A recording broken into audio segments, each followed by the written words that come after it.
નમસ્કાર, ગુજરાત ફર્સ્ટમાં આપનું સ્વાગત છે। સમાચારો સાથે હું છું આપની સાથે વિકાસ મકવાણા। સમાચારની શરૂઆત કરીએ તો સુરતના કિમ ઓલપાડમાં એક સ્કૂલ વાને પલટી મારી મોડદ પાટિયા નજીકની આ ઘટના છે કે જ્યાં સ્કૂલ વાન પલટી ગઈ અને જેમાં બેસેલા બાળકોને ઈજા પહોંચી છે। વાનમાં 9 જેટલા વિદ્યાર્થીઓ સવાર હોવાની વિગતો, જેમાંથી 6 બાળકોને ઈજા થઈ છે। વહેલી સવારે શાળાએ જતી વખતે આ બનાવ બન્યો હતો અને સામે અન્ય સ્કૂલ બસ આવતા વાહન ચાલકે કાબુ ગુમાવ્યો તો કાર પલટી જવાના સીસીટીવી ફૂટેજ પણ સામે આવ્યા છે। આ ફૂટેજના આધારે હવે તપાસ હાથ ધરાઈ છે। સુરતના આ દ્રશ્યો છે કે જે વિદ્યાર્થીઓને લઈ જતી જે સ્કૂલ વાન છે તે પલટી ગઈ હતી। વહેલી સવારે આ બનાવ બન્યો હતો જેમાં 9 જેટલા વિદ્યાર્થીઓ સવાર હતા, જેમાંથી 6 વિદ્યાર્થીઓને ઈજા પહોંચી છે, જેના આ સીસીટીવી સામે આવ્યા। મોડદ પાટિયા નજીક આ ઘટના છે કે જ્યાં સ્કૂલ વાન પલટી હતી। વાનમાં સવાર 9 વિદ્યાર્થીઓ પૈકી 6 વિદ્યાર્થીઓને ઈજા થઈ છે। સામે અન્ય સ્કૂલ બસ આવી જતા વાહન ચાલકે તેના વાહન પરથી કાબુ ગુમાવ્યો હતો અને ત્યારબાદ તેની વાન પલટી ગઈ હતી। વળાંક હતો તેમાં તેની જે સ્પીડ છે તે પણ દેખાઈ રહી છે કે જેમાં બસ પસાર થઈ રહી છે અને જે સ્કૂલ વાન છે તેની સ્પીડ ખૂબ જ વધારે છે। અચાનક બસ આવી જતા સ્ટીયરિંગ પરથી તેણે કાબુ ગુમાવ્યો અને જે આખી વાન છે તે પલટી ગઈ હતી। જોકે સદનસીબે આમાં કોઈ વધારે જાનહાનિ થઈ નથી, પરંતુ બાળકોને ઈજાઓ પહોંચી છે। 6 જેટલા બાળકો છે તેમને ઈજા પહોંચી છે। આવા જે સ્કૂલ વાનના જે ડ્રાઈવરો છે તેમણે ખાસ તકેદારી રાખવાની જરૂરિયાત છે। આવી અનેક ઘટનાઓ આપણે જોઈ ચૂક્યા છે, પરંતુ હંમેશા આવા જે વાહન ચાલકો છે તે રેશ ડ્રાઇવિંગ કરતા હોય છે અને બાળકોના વિદ્યાર્થીઓના જીવ જોખમમાં મૂકતા હોય છે। સવાલ એ છે કે આવા બેફામ સ્કૂલ વાન ચાલકો સામે કેમ પગલાં નથી લેવાતા, કેમ તેમને નિયમોનું પાલન કરાવવાનું સમજાવતું નથી। બેદરકારીમાં કોઈ બાળકોનો જીવ જાય તો જવાબદાર કોણ, તે એક મોટો સવાલ છે।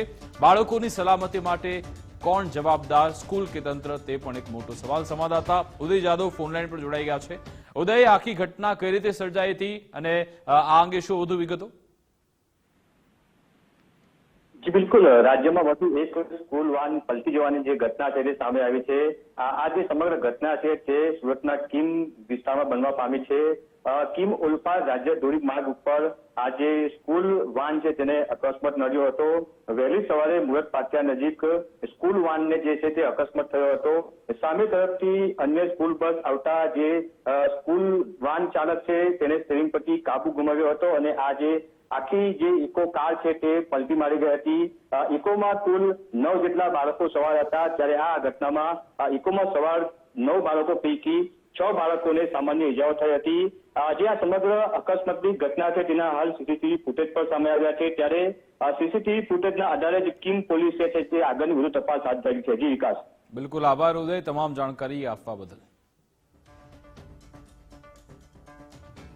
તો જે સ્કૂલ વાન ચાલકો છે બેફામ ડ્રાઇવિંગ કરતા હોય છે, ઘણીવાર તે ગાડીની યોગ્ય મેન્ટેનન્સ પણ થતું નથી, બ્રેક ફેલ થઈ જતી હોય છે, ઘણીવાર દારૂના નશામાં પણ ડ્રાઇવિંગ થતું હોય છે। આ બધા પરિબળ જવાબદાર છે આવા અકસ્માત પાછળ, અને આ જે સ્કૂલ વાનના ડ્રાઈવર છે તેમને ખબર હોવી જોઈએ તેમની જવાબદારીની, કારણ કે તે નાના ભૂલકાઓને લઈને જઈ રહ્યા છે, વિદ્યાર્થીઓને લઈને જઈ રહ્યા છે, છતાં પણ તે આ પ્રમાણેની બેદરકારી દાખવતા હોય છે। અગાઉ વડોદરામાં પણ આવી ઘટના બની ચૂકી હતી કે જેમાં એક ઇકો કારમાં વિદ્યાર્થીઓને લઈ જવામાં આવી રહ્યા હતા, જો કે પાછળનો દરવાજો ખુલ્લો હતો અને જેવી જે સ્પીડ વધી તુરંત જ દરવાજો ખુલી ગયો અને તેમાં બેઠેલા જે બાળકો હતા તે નીચે પટકાયા હતા। અને બીજી બાજુ સુરેન્દ્રનગરની પણ આ ઘટના છે કે જેમાં માંડ બાળકો બચ્યા હતા, ટ્રકની અંદર બાળકોને બેસાડવામાં આવ્યા હતા અને હવે આ ઘટના બની છે સુરતની કે જ્યાં સહેજમાં વિદ્યાર્થીઓનો જીવ જતા રહી ગયો છે। ઘણા બધા સવાલ અહીંયા ઉપસ્થિત થઈ રહ્યા છે। પહેલી જે જવાબદારી અહીંયા જે સ્કૂલ વાન ચાલક છે તેની છે, કારણ કે તેને ખબર હોવી જોઈએ કે તે વિદ્યાર્થીઓને લઈને જઈ રહ્યો છે।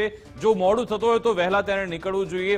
ઘણીવાર આવા જે બેફામપણે તે સ્પીડમાં વાહન ચલાવતા હોય છે તેના કારણે અકસ્માત થતા હોય છે, વાહનનું યોગ્ય મેન્ટેનન્સ થતું નથી, ઘણીવાર નશામાં ડ્રાઇવિંગ કરતા હોય છે, બેફામ ડ્રાઇવિંગ કરે છે, એના કારણે આવી અકસ્માતની ઘટના બનતી હોય છે અને તે આવા વિદ્યાર્થીઓના બાળકોના જીવ જોખમમાં મૂકતા હોય છે। આવા જે સ્કૂલ વાન ચાલકો છે તેની સામે કાર્યવાહી થવી જરૂરી છે અને તેને નિયમોનું ભાન થાય તે પ્રમાણેની કાર્યવાહી તેની સામે થવી જોઈએ।